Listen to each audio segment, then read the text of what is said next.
پر حضرت سعد ابن ابی وقاص ہے. ان کے گھر کا معاملہ بڑا الگ تھا. جب یہ ایمان لائے تو ان کی ماں بڑی کٹر کافرہ اور مشرکہ، وہ نہیں چاہتی تھی. جیسے ہی ماں کو پتہ چلا کہ سعد ابن ابی وقاص یہ ایمان لائے ہیں تو اپنے دوسرے بیٹوں سے کہتی ہے سعد سے کہہ دو کہ وہ دین چھوڑ دے یا پھر اس کی ماں کھانا پانی بند کر دے گی. ان کی ماں ایک دن پورا کھانا پانی سب بند کر دی. دوسرا دن بھی آیا. سعد ابن ابی وقاص اپنی ماں سے بڑا پیار کرتے تھے، محبت بھی کرتے تھے، لیکن ماں بھوکی پورا دن گزار دی. دوسرے دن بھی ماں کو سمجھاتے رہے لیکن ماں ڈھیٹ تھی، کہنے لگی یا تو وہ دین چھوڑ یا تو پھر مجھے اپنا لے. سعد ابن ابی وقاص کہتے ہیں اس کشمکش میں تھا کہ آخر کیا کروں. تیسرا دن آ گیا اور ماں کھانے کو تیار نہیں. وہ کہتی ہے کہ نہیں، میرے ساتھ رہنا ہو تو وہ دین چھوڑ دے. سعد ابن ابی وقاص بڑی آزمائش سے گزر رہے تھے. رسول اللہ صلی اللہ تعالی علیہ وسلم کی بارگاہ میں جانا اور پھر آنا. ماں نے اخیر میں ایک جملہ کہا، سعد میں نے سنا ہے تمہارا دین تو وہ ہے جس میں کہا گیا ہے کہ والدین کے ساتھ حسن سلوک کرو، ماں باپ کے ساتھ ادب کے ساتھ پیش آؤ. تو سن، میں ماں ہوں تیری اور تو میرے ساتھ حسن سلوک کر، جو میں کہہ رہی ہوں وہ مان لے، اسی میں میری رضا ہے. سعد ابن ابی وقاص کہتے ہیں یہ مسئلہ تو حضور سے پوچھنا پڑے گا. میں تمہارے ساتھ حسن سلوک میں ساری چیزیں کروں گا، لیکن بات ماننے کی جہاں تک بات ہے یہ حضور سے پوچھتا ہوں، کیا ہر بات ماننی چاہیے؟ تو ماں کی محبت، ماں کا احترام اپنی جگہ اور ادب، ساری چیزیں ویسی تھیں، لیکن مسئلہ یہ تھا کہ دین چھوڑنے کے لیے کہا جا رہا تھا. حضور پاک صلی اللہ تعالی علیہ وسلم کی بارگاہ میں فجر کا وقت تھا، یہی طلب لے کر کے کہ میری ماں کا مسئلہ تو کچھ حل ہو جائے. تو اس وقت نماز کے بعد حضور صلی اللہ تعالی علیہ وسلم بیٹھے تھے کہ جبرائیل امین آیتیں لے کر اتر آئے. وَوَصَّيْنَا الْإِنسَانَ بِوَالِدَيْهِ حُسْنًا. اللہ تعالیٰ فرماتا ہے ہم نے انسان کو یہ حکم دیا ہے کہ وہ اپنے ماں باپ کے ساتھ اچھا سلوک کرے. اور آگے رب تعالیٰ فرماتا ہے وَإِن جَاهَدَاكَ عَلَىٰ أَن تُشْرِكَ بِي.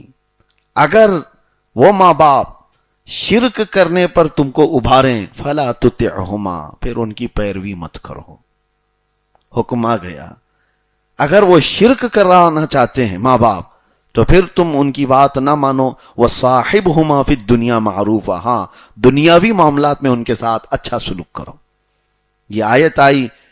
حضرت سعد ابن ابی وقاص آیت سنتے ہی کہتے ہیں یا رسول اللہ یہ میرے گھر کے لیے آئی، یہی مسئلہ لے کر کے آیا تھا. تو پھر فوراً گئے اور اپنی ماں سے کہا اب تمہارے لیے میں حکم لے کر کے آیا، قرآن کی آیت آ گئی، حسن سلوک جو ہے وہ کرتا رہوں گا، لیکن شرک تمہارے ذریعے سے اگر کروانا ہے تو یہ کبھی نہیں ہوگا. وہ صحابہ کا ایمان تھا جو جان مانگو تو جان دے دیں، جو مال مانگو تو مال دے دیں، مگر یہ ہم سے کبھی نہ ہوگا نبی کا جاہو جلال دے دیں. وہ صحابہ تھے، ماں باپ رشتہ داریاں سب ایک جگہ پر، لیکن نبی پاک صلی اللہ تعالی علیہ وسلم پر جو ایمان کی کیفیت تھی ان کی، اس کو کوئی ہلا بھی نہیں پاتا تھا. پھر ماں نے اپنا روزہ توڑ دیا، ختم ہو گیا. اس کے بعد حضرت سعد ابن ابی وقاص رضی اللہ تعالیٰ عنہ کی زندگی کے کچھ اہم پہلو میں آپ کو بتاؤں. اللہ اکبر. ہم اور آپ کیا کہتے ہیں حضور صلی اللہ تعالیٰ علیہ وسلم کی بارگاہ میں؟ کیا کہتے ہیں کہ یہ فدا کا ابی و امی یا رسول اللہ. کیا کہیں گے ہم؟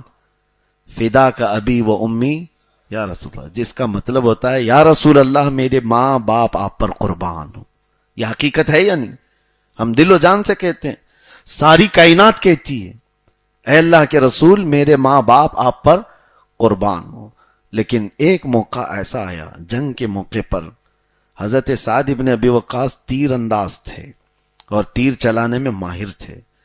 تو جنگ کے موقع پر حضور پاک صلی اللہ تعالی علیہ وسلم کے پاس حضرت سعد ابن ابی وقاص آئے.